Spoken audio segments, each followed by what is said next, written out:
Éxodo 27, versículos del 1 al 19 va a ser el sermón de esta tarde.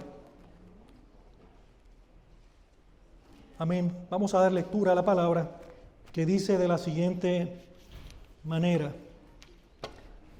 Harás también un altar de madera de acacia de 5 codos de longitud y de 5 codos de anchura. Será cuadrado el altar y su altura de 3 codos. Y le harás cuernos en sus 4 esquinas. Los cuernos serán de parte del mismo y lo cubrirás de bronce. Harás también sus calderos para recoger la ceniza y sus paletas, sus tazones, sus garfios y sus braseros. Harás todos sus utensilios de bronce. Y le harás un enrejado de bronce de obra de rejilla, y sobre la rejilla harás 4 anillos de bronce a sus 4 esquinas. Y las pondrás dentro del cerco del altar abajo, y llegará la rejilla hasta la mitad del altar. Harás también varas para el altar, varas de madera de acacia, las cuales cubrirás de bronce. Las varas se meterán por los anillos y estarán aquellas varas a ambos lados del altar cuando sea llevado. Lo harás hueco de tablas de la manera que te fue mostrado en el monte, así lo harás. Asimismo, harás el atrio del tabernáculo. Al lado meridional, al sur, tendrá el atrio cortinas de lino torcido de 100 codos de longitud para un lado. Sus 20 columnas y sus 20 basas serán de bronce. Los capiteles de las columnas y sus molduras serán de plata. De la misma manera, de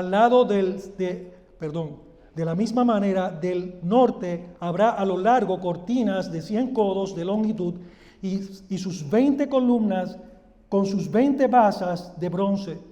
Los capiteles de sus columnas y sus molduras de plata. Versículo 12. El ancho del atrio del lado occidental tendrá cortinas de 50 codos, sus columnas 10 con sus 10 basas.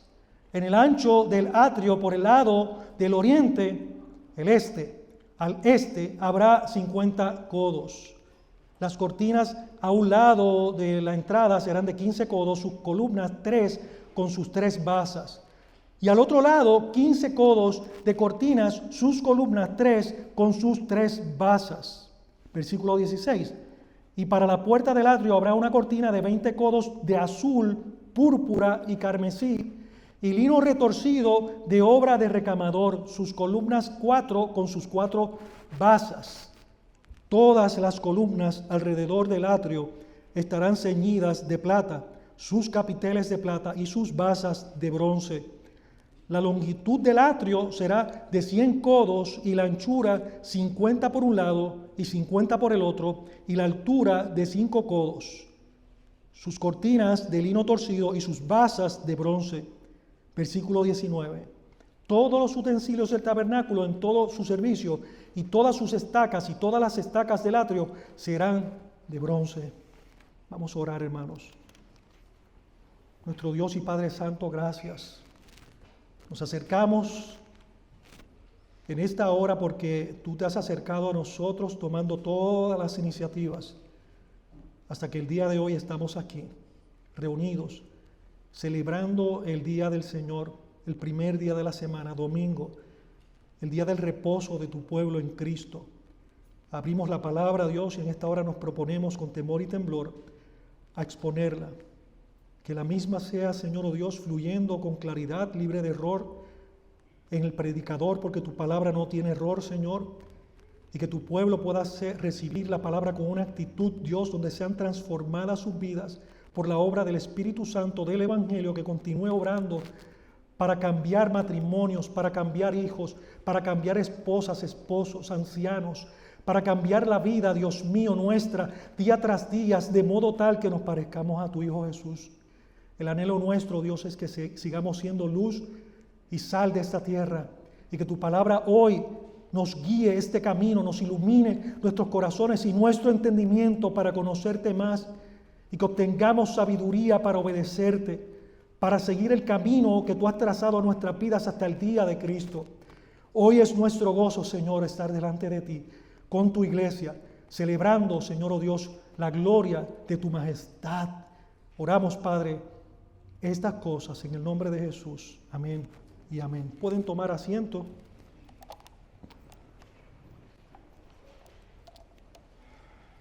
Y queremos hoy titular el sermón de esta tarde con el tema el costo para entrar a la presencia de Dios. En estos versículos del 1 al 19 nosotros vamos a ver dos subtemas. Uno, el primero va a ser un sacrificio, y el segundo punto, que tiene que ver con el atrio, solo hay un camino. Y como ustedes sabrán y recuerdan lo que hemos venido hablando, predicando, el tabernáculo era una tienda con dos habitaciones interiores, y tenía también un patio interior del cual hoy vamos a estar hablando. Y es muy cierto que para nosotros una tienda de campaña no es algo que tenga gran significado, porque nosotros vivimos en casas que aquí en Utah están construidas de madera, la mayoría. Nosotros no vivimos en tiendas de campaña. Sin embargo, la audiencia original, esta audiencia a la cual primeramente llegó esta escritura en el Pentateuco a través de la inspiración divina dada a Moisés, vivían en tiendas de campaña. Ellos estaban acampando en el desierto, hermanos.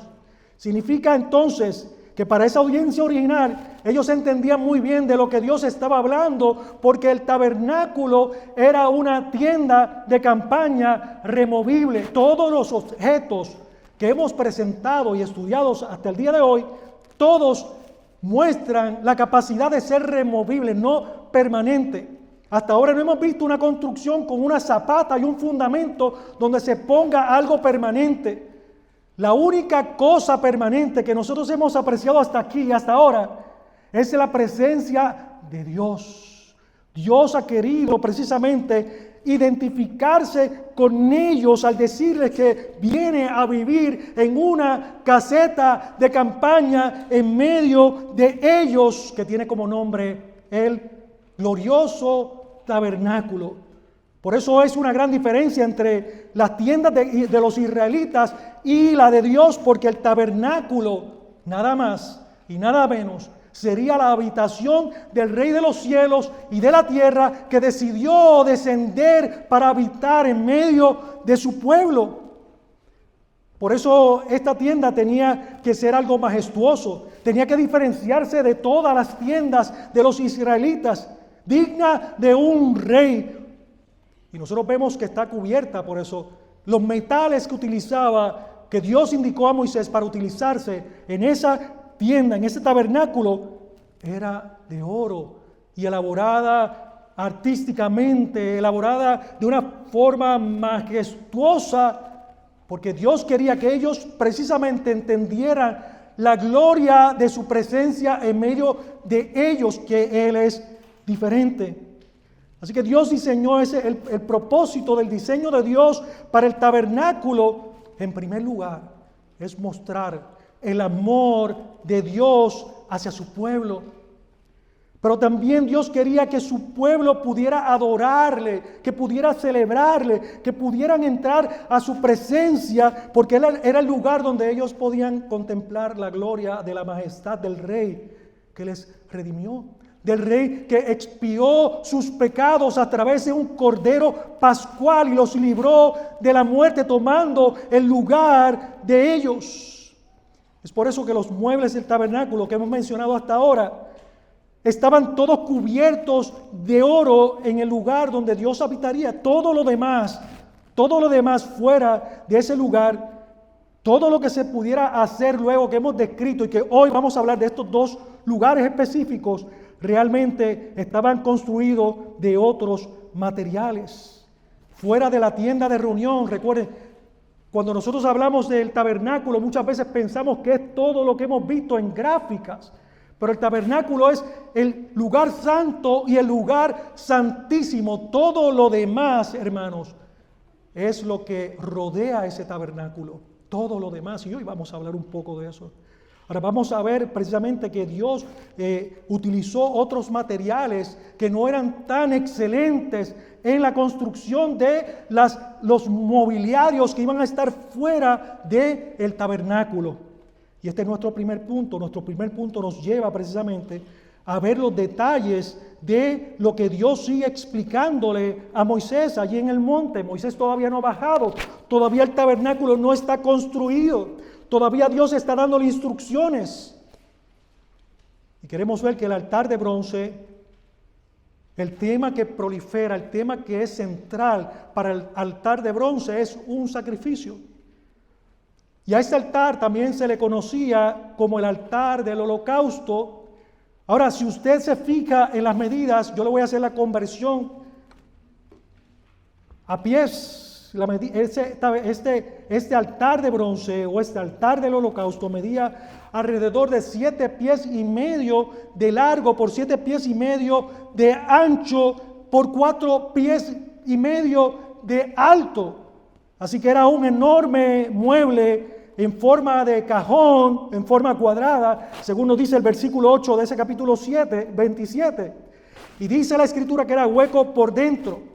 Esa es la manera en que está describiendo la Escritura.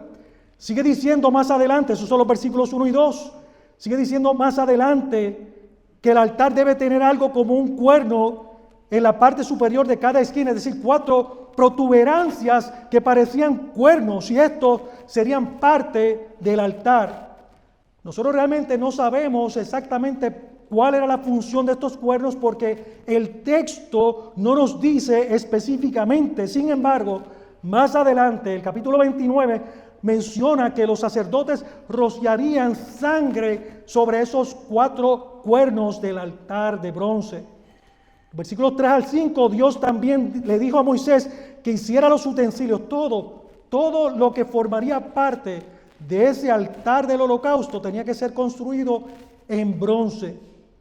Así que Dios le dijo que el altar debe llevarse también, más adelante, los versículos 6 al 7, con varas de madera de acacia, lo cual estaba construido también el altar, y recubiertas de bronce. Y esto nos lleva a nosotros a pensar una de las indicaciones que Dios le dio a Moisés allá en Éxodo capítulo 20, versículo 24, donde Dios le dijo a Moisés que el altar que le hicieran a él tenía que ser de tierra y de piedra. Así que el propósito de este altar era precisamente hueco por dentro para que ellos pudieran cumplir con la ordenanza de Dios de que su altar tenía que ser en piedra y no podían ni siquiera martillar sobre ella. No sé si lo recuerdan, pero ustedes anoten el versículo. Lo vimos hace un tiempo atrás, Éxodo 20, capítulo 20, versículos 24 y 25. Ahora, otro dato sobre este altar se nos dice precisamente en Levítico capítulo 6 y versículo 13, algo interesante. Levítico capítulo 6, versículo 13 nos dice que el fuego no se podía apagar. El fuego de ese altar tenía que estar todo tiempo encendido. De hecho, la instrucción es que tenía que ser renovado cada mañana. Los sacerdotes que estaban en esa área asignados tenían que renovar por la mañana temprano la leña, todo lo que tenía que ver para que este fuego se mantuviese sin apagarse.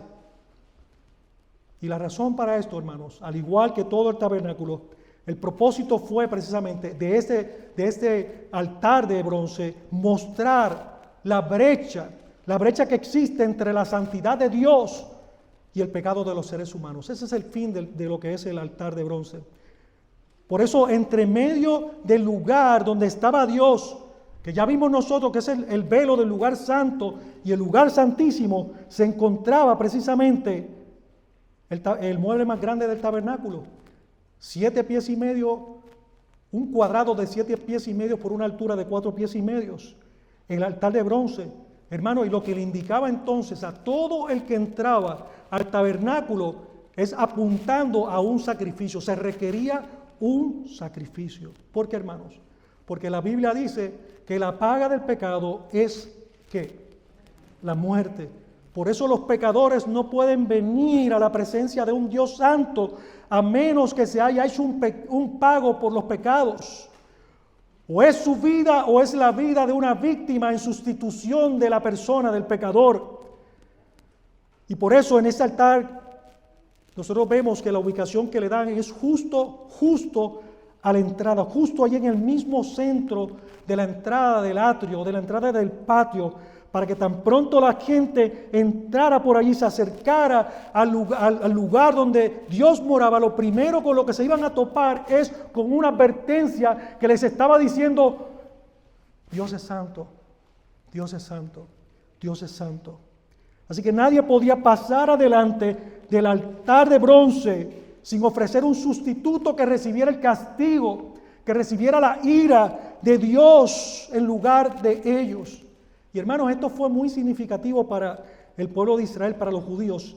Fíjense que más adelante en la Escritura se les requirió a los judíos, a los hebreos, que sobre ese altar del que estamos hablando hoy se sacrificaran por lo menos dos holocaustos al día. Y esto ellos lo hicieron por más de 1000 años. Haga el cómputo. Más de 3/4 millones de sacrificios. 730,000, más de 730,000 en todo el periodo del que estamos hablando. Así que, amada iglesia, la necesidad de sacrificios continuos, lo que nos habla es de la condición del corazón, pero no solo de los israelitas, nos habla también de la condición del corazón de toda la raza humana. Nos habla de una de las doctrinas fundamentales que debemos hoy apreciar, y es la depravación total del hombre. Nos habla de que el hombre está espiritualmente muerto, que Dios tiene que darle vida espiritual para que pueda el hombre acercarse a Dios. Por sus propios medios no lo puede hacer. Por eso Dios interpuso entre su presencia y la entrada al lugar donde estaba su presencia, un lugar que le indicaba a los israelitas que entrarían a ese recinto su condición de pecado. Pero hermanos, nosotros todos sabemos que los sacrificios no eran suficientes. ¿Por qué? ¿Usted sabe por qué? Porque la gente continuaba pecando. Hoy le traían un sacrificio y al día siguiente tenían que traer otro sacrificio tras otro, tras otro, tras otro. Lo que quiere decir esto es que el problema de su pecado no se resolvería por completo. Y como dice precisamente en Hebreos la Escritura, 10:4, capítulo 10 y versículo 4 dice: es imposible que la sangre de toros y machos cabríos quite los pecados. Entonces, si eso es así, ¿cuál era la solución? El ser humano, como les dije, estaba y está muerto espiritualmente, y solo Dios puede darle vida. Solo Dios tiene el poder para dar vida a hombres y mujeres que estábamos muertos en nuestros delitos y pecados. Así que este sacrificio que se hacían en el altar de bronce ciertamente les hablaba a ellos del sacrificio perfecto, uno que eliminaría el pecado de una vez y para siempre. Todos esos sacrificios que los hebreos hacían eran sacrificios imperfectos que apuntaban al sacrificio perfecto que Jesús una vez y por siempre hizo allí en la cruz del Calvario. Un sacrificio perfecto para expiar por siempre los pecados. Pero Jesús no se ofreció como un sacrificio en un altar de bronce como estamos leyendo hoy. Jesús entregó su vida sufriendo y muriendo en una cruz, en un madero, derramando su propia sangre, no la de un animal. Su sangre como un cordero perfecto, inmolado, que fue allí sin ninguna culpa, que no tenía ningún error, que no cometió pecado. ¿Para qué, hermanos y amigos que están aquí?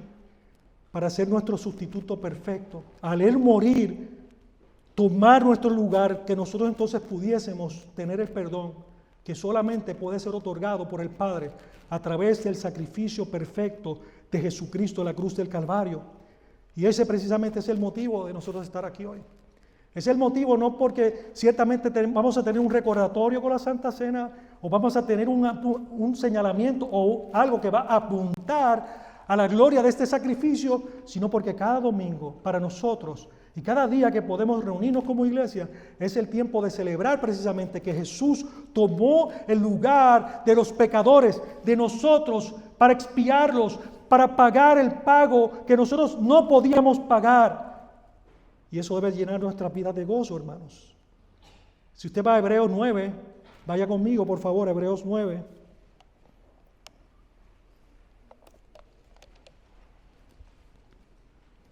...24 dice: porque no entró Cristo en el santuario hecho de mano, figura del verdadero, sino en el cielo mismo, para presentarse ahora por nosotros ante Dios. Y no para ofrecerse muchas veces, como entra el sumo sacerdote en el lugar santísimo cada año con sangre ajena. De otra manera le hubiera sido necesario padecer muchas veces desde el principio del mundo, pero ahora, en la consumación de los siglos, se presentó una vez para siempre por el sacrificio de sí mismo para quitar de medio el pecado. Como dice el puritano John Owen, el altar que tenemos ahora es solo Cristo y su sacrificio, pero Cristo es entonces, porque Cristo es el sacerdote, Él es el altar y Él es el sacrificio, todo en sí mismo. Por lo tanto, amada iglesia, no tenemos ya necesidad de un templo terrenal, no tenemos necesidad de altares terrenales, no tenemos necesidad de sacrificios terrenales, porque todos se han cumplido en la persona y en la obra de Jesucristo. Y eso es lo que hoy nosotros como iglesia estamos aquí por causa del evangelio que se nos ha predicado. Y ciertamente los israelitas vieron a través del espejo, de un espejo, cuando estaban haciendo estos sacrificios, las promesas que hoy usted y yo disfrutamos. Ellos lo estaban viendo de lejos, ellos creyeron a Dios y les fue contado por justicia, fueron justificados. Dios les proveyó a ellos un medio para que pudieran acercarse solo mediante un sacrificio. Y eso era para ellos un alivio, hermanos. Eso para ellos era un gozo. Era un consuelo que apuntaba a la esperanza que hoy usted y yo tenemos. Es precisamente ese mi segundo punto. El atrio del tabernáculo, los versículos 9 al 19 que acabamos de leer. Versículos 9 al 19 del capítulo 27 de Éxodo. Dios ahora, el título de este punto es un solo camino. Dios ahora ordena que se cree un patio exterior o una cerca alrededor del tabernáculo. Y esta cerca tenía alrededor de 11.500 pies cuadrados.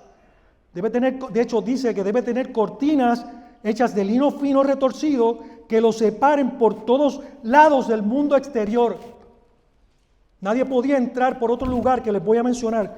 Todo estaba separado del mundo exterior. Y aunque más adelante la historia bíblica del plan de redención vemos que la realidad es que Dios iba a habitar en medio del pueblo y literalmente a cada punto cardinal, norte, sur, este y oeste, habrían las tribus, estarían siendo representadas y Dios en medio de ellos. El patio medía un equivalente en pies a 150 pies por 75 pies de largo, por 8.2 pies de alto, lo que les daba la oportunidad a los israelitas de mirar de lejos solamente el tabernáculo, la tienda de reunión, el lugar santo y el lugar santísimo. Solamente veían la parte de arriba porque era un poco más alto, pero no podían ver lo que pasaba allí adentro.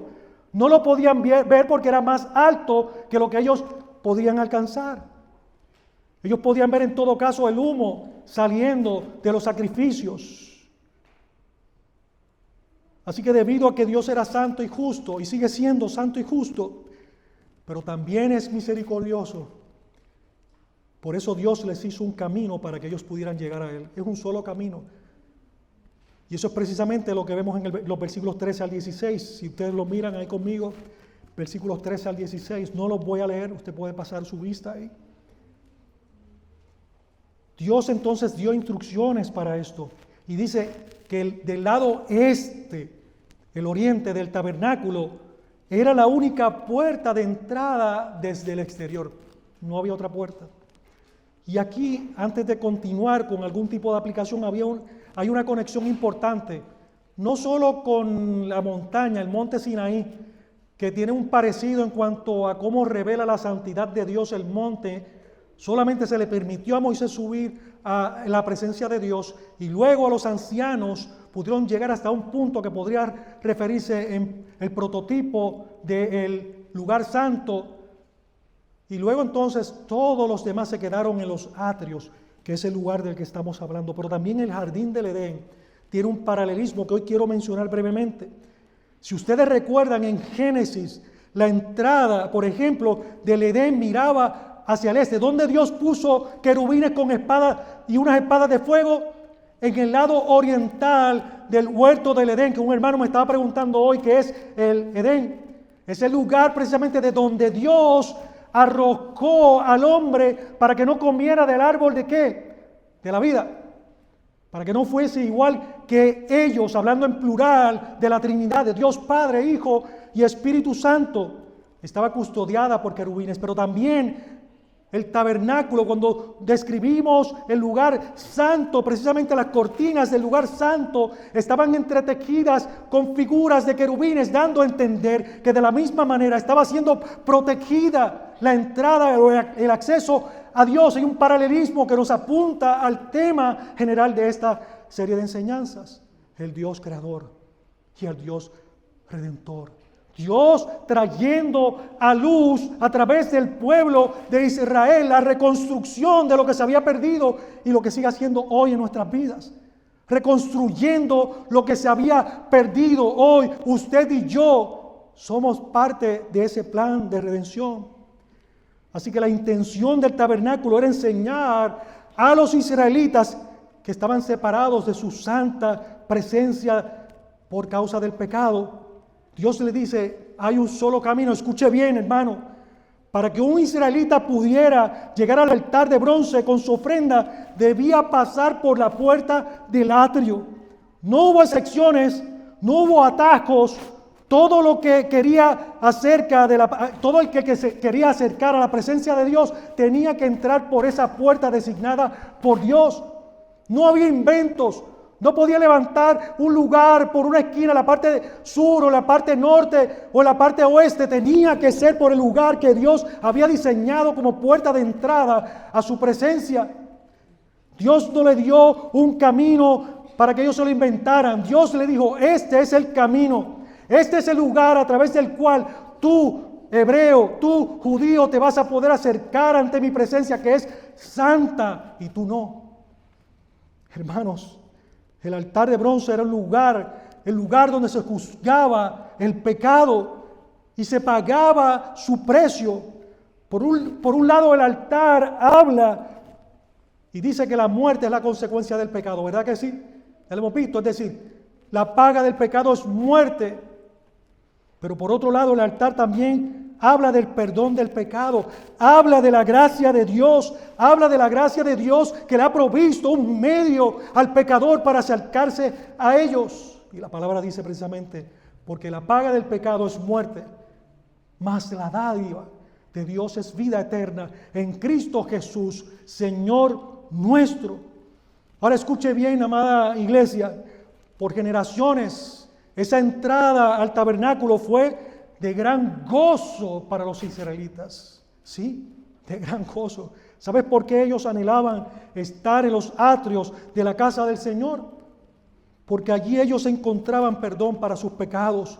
Porque allí se topaban con la justicia de Dios. Porque allí eran declarados inocentes por su gracia. Porque allí el ofensor era reconciliado con lo más importante de la vida: Dios mismo. El ofensor era reconciliado con Dios mismo. Miren cómo dice algunos salmos. Salmo 84:10 dice, porque mejor es un día en tus atrios que 1000 fuera de ellos. Escogería antes estar a la puerta de la casa de mi Dios que habitar en moradas de maldad. Mira el Salmo 104.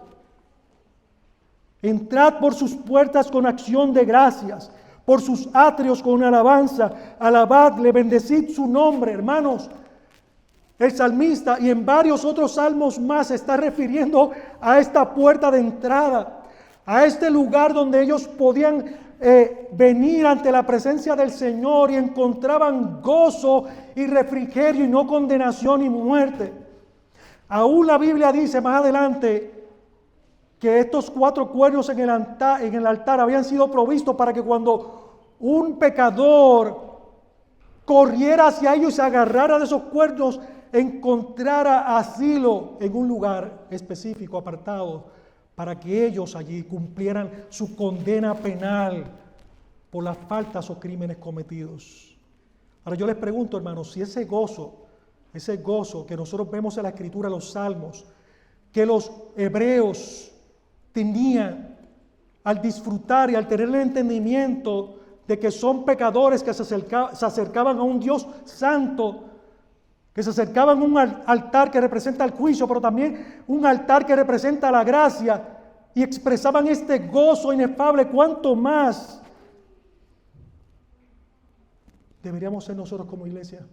¿Con cuánto más gozo deberíamos nosotros anhelar y venir al templo, a este lugar, a este recinto, a este santuario donde sus santos nos reunimos? Con cuánto más deseos, escucha iglesia, deberíamos nosotros venir cada domingo a celebrar la gloria de la cruz. Hay un motivo maravilloso para que cada creyente anhele con todas las fuerzas de su corazón habitar en los atrios de la morada de nuestro Dios. La reunión de los santos, eso es lo que es cada uno de nosotros, los que hemos sido salvos por la gracia de Dios. La reunión de los redimidos, la reunión de los redimidos en el día del Señor, de aquellos que hemos sido separados de las tinieblas a la luz del Dios maravilloso. Hermanos, Jesús nos redimió. ¿Por qué? Porque Él es el camino. Él se dijo a sí mismo que Él es el único camino. Dijo, yo soy el camino, la verdad y la vida. Nadie viene al Padre si no es por mí. Usted y yo hemos venido al Padre a través de Jesús. Estamos en Él, hermanos. Y esto debe ser de gran consuelo para nuestras vidas. Esto debe ser algo que nosotros cada domingo lo recordemos. Es muy fácil que con el ajetreo semanal que la mayoría de las personas, de los cristianos tenemos, olvidemos la razón por la cual nosotros venimos en el día del Señor a la iglesia. No venimos a ponchar una tarjeta en un reloj de entrada y salida, no. No venimos a acumular un horario de buenas obras.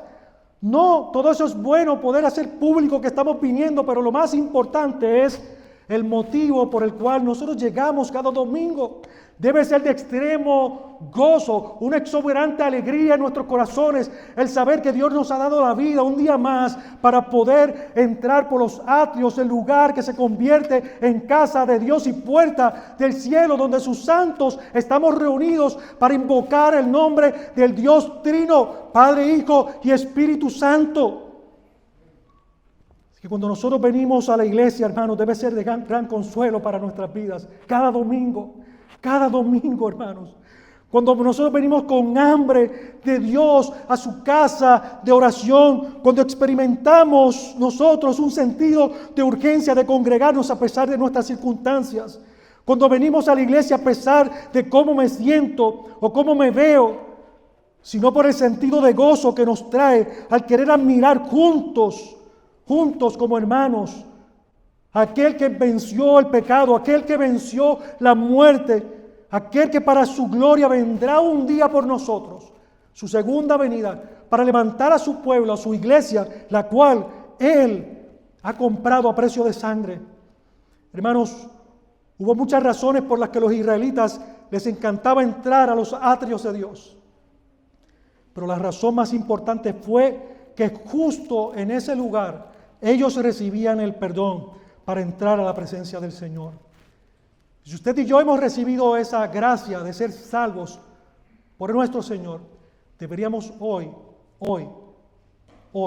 no mañana, hoy, reafirmar nuestro gozo de estar en este lugar, reafirmar el gozo de estar con nuestros hermanos. Pero si usted no es creyente, si usted vino aquí y no le está sirviendo a nuestro Dios, al Dios de la Biblia, al Padre eterno que envió a su Hijo unigénito para morir por nuestros pecados. Lo que hemos visto hasta aquí hoy nos obliga a cada uno de nosotros a hacernos una pregunta muy importante y muy seria. ¿Mis pecados han sido perdonados? ¿Han sido perdonados tus pecados? La Biblia, lo que acabamos de leer, dice que Dios demanda un sacrificio de sangre, pero también dice que Dios ha provisto uno. Romanos 3:25, la parte A dice, Dios lo presentó a Jesús como sacrificio de expiación por la fe. ¿En qué? Por la fe en su sangre, por la fe en la obra que Él hizo. Si tú confías en Jesús, entonces Él es el único sacrificio y suficiente por tus pecados. Hoy yo te llamo en el nombre del Señor a que vengas a Cristo, a que le pidas perdón por tus pecados.